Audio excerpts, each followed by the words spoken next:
I was born into an ordinary family. My mom passed away when I was small, so I was raised by a single dad. I met my husband at work, where I was employed as a product development manager. It was a multi-business organization focused on the food industry and owned by his family. He praised the dish I created, saying it tasted the best. That was the start of our relationship, and before I knew it, we were married. The family owned and operated 20,000 supermarkets nationwide. That was my husband's family. Unless it was a very rural area, there was at least one in your neighborhood. It was that famous and successful. Moreover, they branched out to the restaurant business and shopping center operations. They were rumored to be the best in the industry. I was quite nervous about marrying into such a family of tycoons, but my husband and his father gave me a warm welcome, and I was relieved. However, my mother-in-law, Camilla, was a different story. She was very proud of her status being the wife whose husband was in line to be the next CEO. She saw me, who was raised in a single-parent household with an ordinary background, as a stain in the family. It was natural for her to ignore me, who had a lower status than herself. I was treated as an insignificant person. Her way of oppressing me was terrible. I managed to put up with it. However, it escalated by one incident. My menu design was chosen to be used for one of the popular restaurants in the shopping center where the family managed. I graduated from a design school, which I applied to my current job, so I was a little confident. Camilla also studied a bit of design before, but her entry was included in the first round. "I let you win this time. You should thank me." She was mortified by losing against me and acted like a sore loser.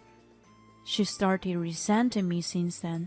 She couldn't stand me in the spotlight, and her harassment got worse and worse.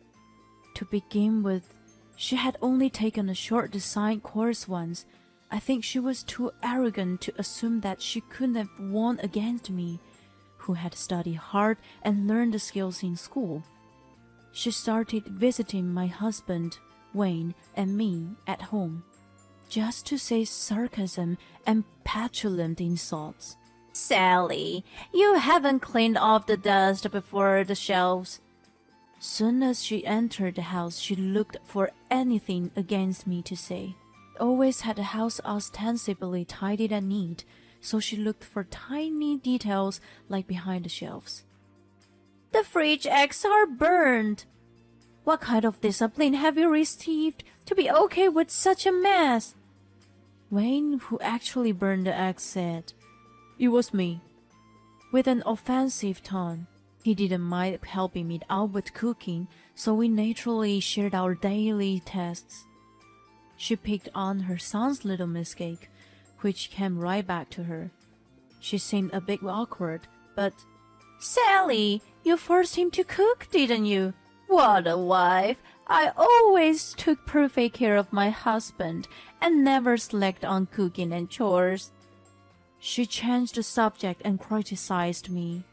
Even though Wayne tried to stop her, she continued until I apologized. "I'm sorry." I always ended up apologizing for what I was not sure of, and then she usually put on a satisfactory smile and finally left. Wayne understood my hardship and was also tired of his own mother. "I'm sorry about her." He apologized to me every time. "No worries. I just need to put more effort into housework. It's true that I'm giving you a lot more than I should." "No way. It's her fault, no matter what. I need to protect you more." I had to confirm him and tell him that he was doing his best. He had consulted with his father about his mother's harassment, but I supposed he had forgotten about his busy schedule. From the way, she hadn't changed a bit. Well, I just needed to not take it too seriously. I had hoped that she would be softer as she aged. so I had never imagined that she would do something like that. When Wayne's cousin had a baby, a celebration was planned. Thanksgiving Day was chosen for the occasion. To introduce as many family members, it was set to coincide with the big gathering. Family of the cousin was a well-known confectionery, so the number of relatives to join was over 80 people. It was a family tradition to celebrate extravagantly.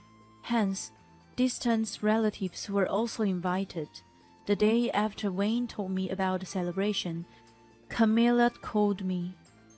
"It's a big celebration, so I'll order some extra dishes from the Michelin restaurant, but it's a tradition to cook the main dishes with the family, so I have a suggestion for you.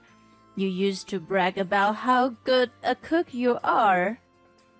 I was a bit annoyed with the sarcastic tone of her voice, but I was confident with the taste of food since I helped at my dad's restaurant. Wayne also praised that I was a pro chef. I remember that I did mention it to her a while back. "Don't embarrass the family, okay? You're in charge of the turkey and stuffing." Before I could answer, she hung up the phone. I let out a sigh and thought she was just being her normal self. I rearranged my schedule until the day and started searching for the recipes. My turkey was going to be compared with Michelin's dishes, so I must choose my ingredients carefully. I felt burdened with the nuisance. Then came the Thanksgiving Day. Camilla usually tried to meddle with me from time to time, but she had been quiet since the call. I was feeling very uncanny. After all, it was the calm before the storm. At 11 a.m., I was working at the office when I got a call from her. That event was in 2 hours at 1 p.m., so she must have been busy overseeing the final setup. I worried that there was something wrong. I answered the phone feeling unsettled. "I tasted your turkey and stuffing. I can't let anyone eat something so disgusting. I didn't know you could only cook nothing but a supermarket ready-made food. Rats won't even touch it." She immediately yelled over the phone. Wait. Some ready-made food was at a high level, and she was a part of the family who was selling exactly that. She, of all people, shouldn't have made fun of supermarkets, right? "It was so bad that I threw them away after taking a bite. You better prepare another one. Don't you dare go and buy from the supermarket. It's gross." I couldn't quite grasp what was going on while she continued yelling in high-pitched voice. I said in my confusion, "I'm working at the office right now. I'm in the middle of rushing to finish a job that came in the last minute." I started my current situation. "I don't care. We don't have time. You better come over here and prepare something right away. That's your important job." She was out of control. There was something she had misunderstood. She must have not been informed that there was a change with the person in charge of cooking today. I did take up the task, but I was assigned to another job for a reason. Threw away the turkey? It was prepared by... I tried to clear my mind and calmly said, "Please listen. I've been working at the office since this morning. I was no longer in charge of cooking, so I had free time." "What? Then who made that?" She sounded stunned and was having a hard time understanding. I heard her gasp and, "What are we going to do? We only have 2 hours left." She ranted. "Whatever you want to do, it's already too late." "This is your fault. You didn't inform me. You must do something, or else I will tell everybody you threw out the turkey away." She became hysterical when the reality bit. I couldn't have her telling everyone such a lie, so I had no choice but to rush to my in-laws' house. The road was heavily congested by the holiday traffic. When I finally arrived, it was a little past noon, about 1 hour before the event. I had already told Wayne about the call, so he hastily ran over to me, looking pale. "All the dishes are set up except the main. It's thrown in the trash, and everyone is confused as to who could have done such a terrible thing," he explained to me as we entered the room, where the atmosphere was as tense as a crime scene. Camilla must have been desperate, that as soon as she saw me, "It's her, Sally, who threw it away. It's say that the murder returns to the scene of the crime. She wasn't here before, so she must be the culprit." She started yelling incomprehensible things. I could foresee what was to come, so I asked Wayne for a favor. The turmoil of Camilla continued. "What have you done, Sally? Just because you're from an ordinary background, you don't have to resent a distinguished family. It's disgusting that you would go to such lengths. You are evil," she screamed at me. Around us were Wayne's grandmother, aunts, uncles, cousins, their wives, and other relatives, who had gathered hearing the commotions. They all looked at me with reproachful eyes, believing what she had said. I calmly explained. "It wasn't me who trashed the dish. I had no reason to do so." Camilla quickly objected. "Who else would do such a thing? Only an ungrateful person like you can spoil the celebration," she ranted. I kept my cool and calmly denied her delusional accusation. "I was working at the office this morning. If you don't believe me, please check with my colleagues." That's when Camilla called and told me that she threw away the food. "How dare she! Not only she looks down on me, but she accuses me of such a terrible sin."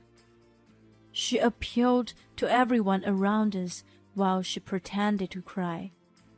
I wouldn't have thought that anyone would believe her performance in a normal case, but this was different.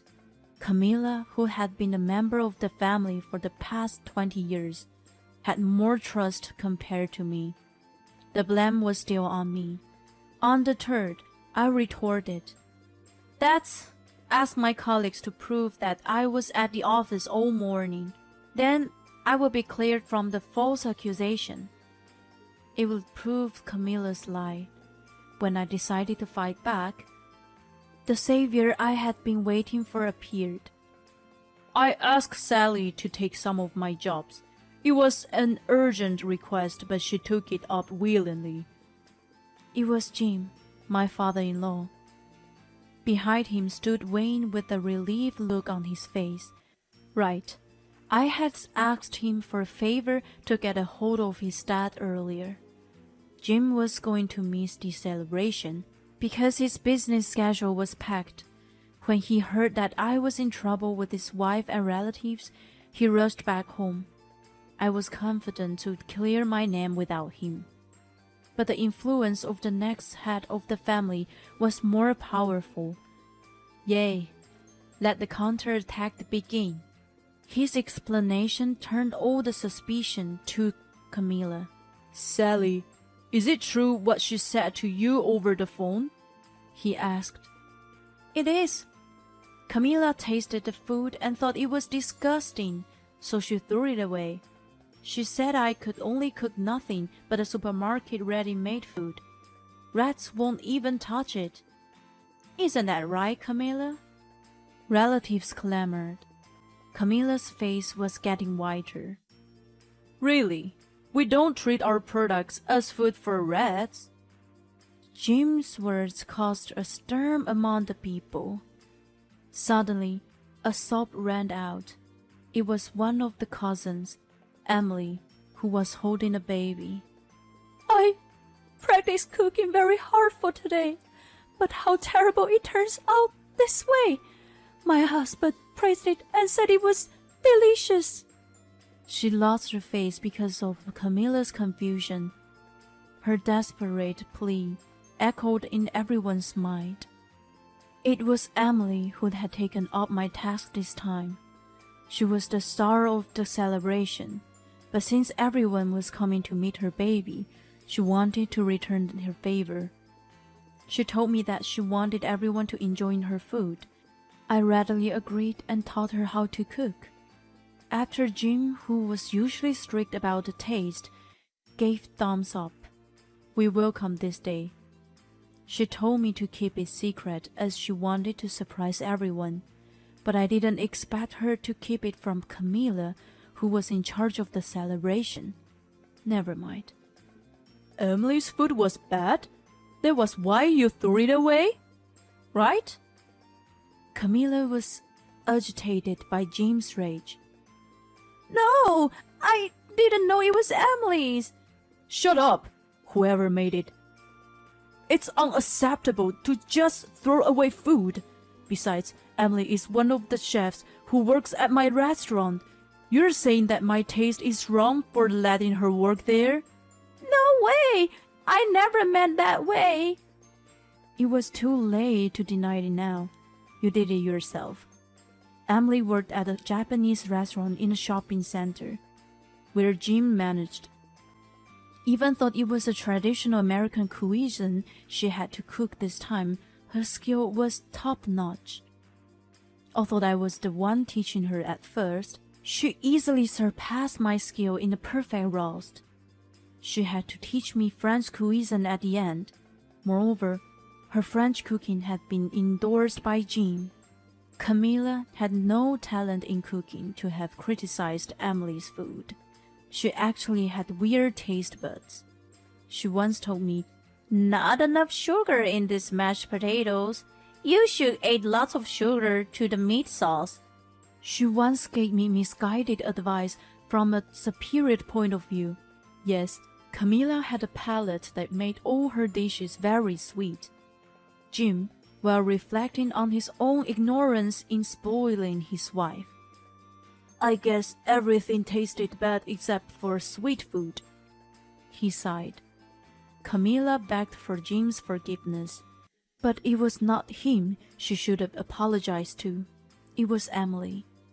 "Camilla, you're apologizing to the wrong person. Besides, throwing away perfectly good food is unspeakable. Apologize to the people who favor the food I create." I blurted out of my frustrations. Camilla showed no remorse and grabbed my shoulders with a menacing look on her face. "I thought it was yours. The food made by the low class from a single parent like you shouldn't be served on the upper class table. If I knew it was Emily's, I wouldn't have thrown it away. It's all your fault. You conspired this." It was Wayne's aunt who scolded Camilla's obscenity. "You know I'm divorced, right? I can't believe you look down on single parent. I guess you think I'm despicable too? Besides, there are few single parents here. You're degrading us all, right?" She went hard on Camilla. "No, that's not it. I'm only talking about Sally," she argued, but the aunt's anger hadn't cooled down. "Enough hearing from you. I see your true color now. I've never liked you anyway. You've always been so pretentious." Camilla trembled and crumbled down to the floor. At that point, a deep roar filled the room. "What's all this fuss? I was looking forward to the celebration." The voice of dignity was an old man in a wheelchair. I couldn't remember who he was, but Wayne noticed my confusion and said, "You met him at our wedding." This man, of all people, was the current CEO and the grandfather of Wayne. "It is unforgivable to throw away food. Every dish is filled with the chef's heart and soul. Anyone who treats it with disrespect should be prepared to suffer the consequences." He spoke quietly, but with a tone of persuasion, and continued. My late wife, God bless her, struggled to eat when she was a child. Her family was poor. She caught fish and wild rabbits herself to eat, but she eventually became ill. At such a time, a farmer she knew brought pumpkins for her.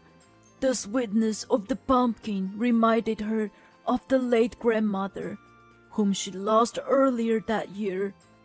At that moment, she felt the presence of the Almighty. Everyone was listening intently to the narrative of the head of the family. Every food is cooked with the feeling of those involved. She often said fondly that she was comforted by the kindness of the ones who prepared them.